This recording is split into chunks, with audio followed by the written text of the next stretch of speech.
Pwedeng seryoso tayo habang buhay. Kailangan hap-hap. Tsaka yung mga nanonood sa atin dito, may gustong seryoso, meron gustong pasayahin sila. Sabi nga kanina nung binilahan namin ng barbecue, i-share ko sa inyo. Sige. Tuwan-tuwa po ako kasi nung bibili kaming barbecue, na 4 na araw na natin pinagtangkaan, pero sarado lagi dahil sa ulan.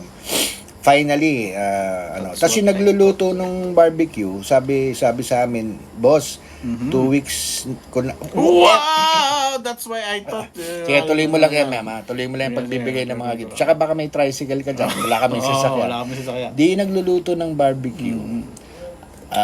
Sabi niya, 2 weeks na daw siyang nanonood gabi-gabi dito sa atin.